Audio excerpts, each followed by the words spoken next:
On se retrouve ici en direct pour parler d'un prix, un prix qui s'appelle les prix durables Actine Stratégie. Je suis en compagnie de Stéphane Bernstein. Bonjour. Bonjour. Alors vous êtes dirigeant d'Actine Stratégie et puis juste à côté de vous, Daniel Waknin. Bonjour. Bonjour. Vous êtes directeur général d'APR2. Stéphane Bernstein, quelle est la finalité de votre prix ?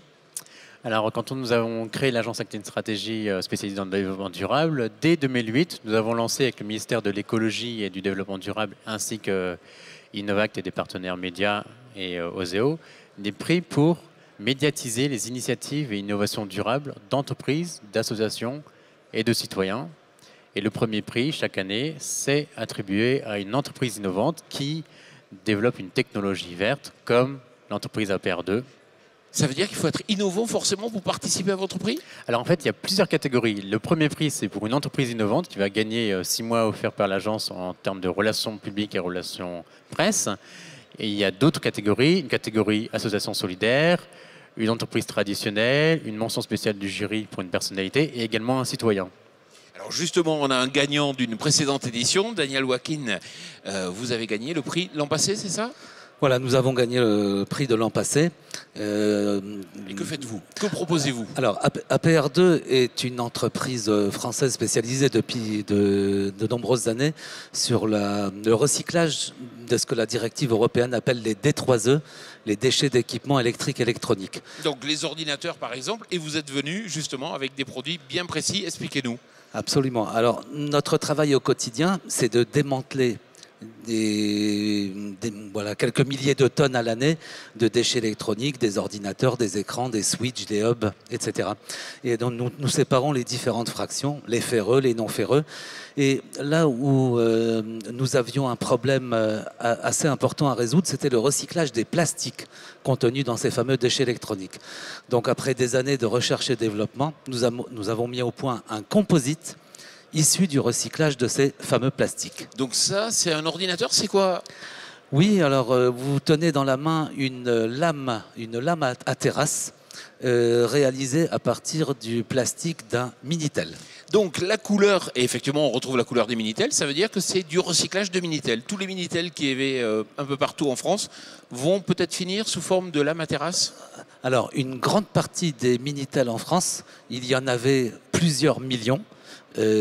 Donc les plastiques de ces Minitel, et effectivement vous avez la couleur originelle d'un Minitel, donc nous l'avons transformé en lame à terrasse. Et je ne peux pas résister de vous poser la question suivante, est-ce que ça signifie que c'est des ordinateurs Dell ?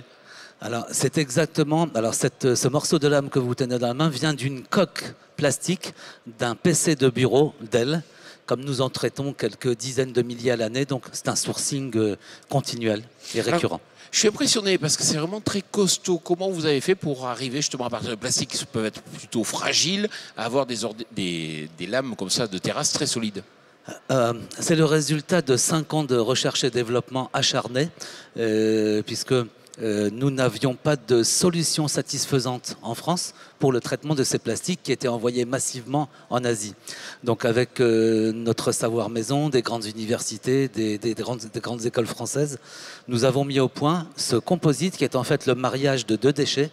Les déchets des plastiques, les polymères d'une part, et le second déchet, ce sont des sciures de bois qui nous viennent des grandes scieries de France, qui sont les déchets de tronçonnage, les chutes de découpe.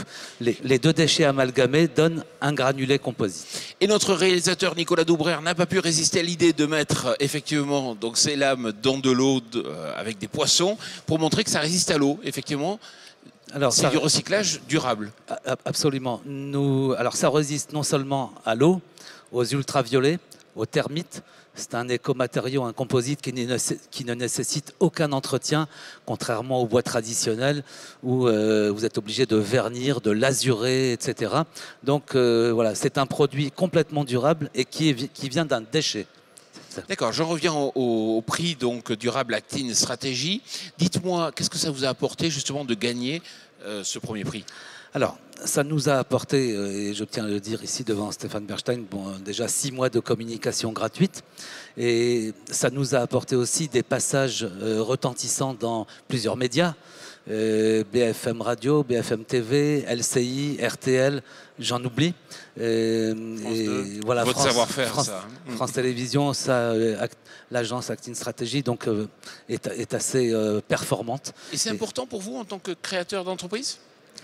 Alors c'est très important, d'autant plus que nous nous sommes fait connaître de plus en plus maintenant sur un nouveau marché qui est émergent pour nous, c'est le mobilier urbain, avec des mobiliers éco-conçus et fabriqués à partir de cet écomatériau, sur lequel maintenant on va pouvoir décliner plusieurs applications dans le monde du mobilier urbain, mais dans le monde de l'automobile, et dans beaucoup d'applications. Puis communiquer, c'est important pour vendre, mais c'est aussi important quand on veut faire une levée de fonds.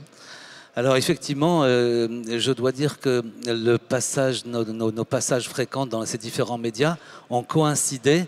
Alors est-ce que il y a une relation de cause à effet avec l'entrée d'un fonds d'investissement au sein d'APR2, qui était une étape incontournable pour nous pour les développements très important que voilà.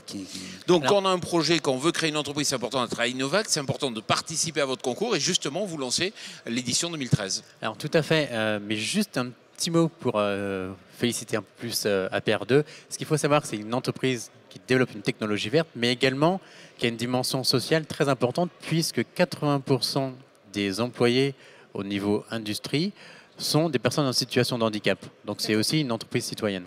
Alors pour participer à l'édition 2013, c'est très simple. Il suffit de s'inscrire sur le site prixdurableactinestratégie.com à partir du mois de juin. Donc on a encore un petit peu de temps. Et à partir du mois de juin, donc, il y aura un appel à candidature et la remise des prix se fera en septembre ou en octobre dans l'auditorium d'une très grande chaîne de télévision. Est-ce que c'est payant ? Alors tout est gratuit. Ça prend quelques clics pour s'inscrire.